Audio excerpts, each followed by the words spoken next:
I wanted to get into much deeper is you and I talked before about how you get to that strategic thinking. And I love it because, 10 years ago, we were all really enthusiastic about, we were looking at geographies and different things, and we were looking at psychographics, and we were looking at demographics. We were getting all excited about what we're doing and what we're looking at today and what we can use today to make strategic decisions is so incredible. So you talked a lot about three different things that come together. The AI tools are the enabler. And you know how excited I am about AI as well.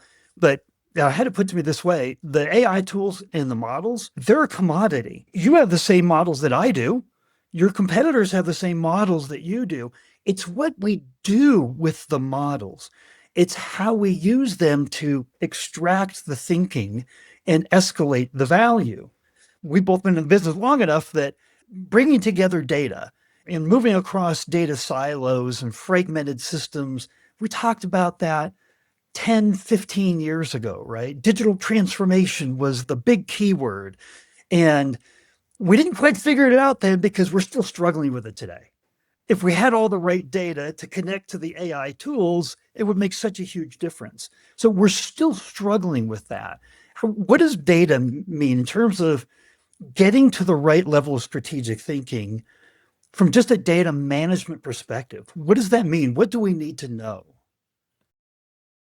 Yeah, what do we need to know and what have we access to? I would say we have access to a ton of data. And in my world and in my thinking and how I always work is that you have to get your data straight, and not just get the data straight. You have to plug it into the right channels. You have to do the combination. You have to make the concepts right so they ongoingly can generate the outputs that you want to refine your campaigns, to refine your offers, to refine your packaging of the value you want to give to your customers. I recently joined a big global consultancy business, and when I joined, that was just when AI was beginning to turbulence my part of the world. It's over hundreds of employees. I definitely had a lot who struggled with this. They were afraid. The reasonable ask we all had, so what risk do this put to my role? Can I even do it? Am I good enough? A lot of hesitation that we all have experienced and worked with. And then there is another dimension. And I get so irritated because I feel it still exists, that people think you're cheating when you use AI.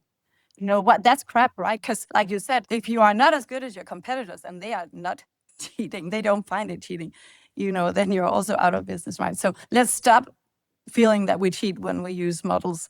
That's really stupid. Then we'll fall behind. But that's just another dimension. So lots of hesitation. But I've urged that curiosity and really try to motivate all my teams to get on board, not be afraid, to stay open. And when you actually learn and experience the way you can make things uncomplex, that's where you find the power of AI in my field. I've just seen that light turn on in so many people's eyes. And I think we were also building our own models and they are crap today. But just the effort of doing it, working with the technology, you feel much more secure and leaning into that world than you were before. And that's just another part with all the CMOs listening. I'm sure they would say the same, that our department is becoming more and more around technology, having data analysts and even scientists sometimes sitting and building platforms with us. And that's what I mean with the reason why I'm still around in this role, is because it's becoming more and more strategic. Plus, the understanding of data, technology, and access to data is so important. And if we can manage, like you just asked me, if we can manage to set that flow in order and build that platform right, so it ongoingly feed us the right data so we can perform better, that's when the world gets exciting. And that's valuable to me.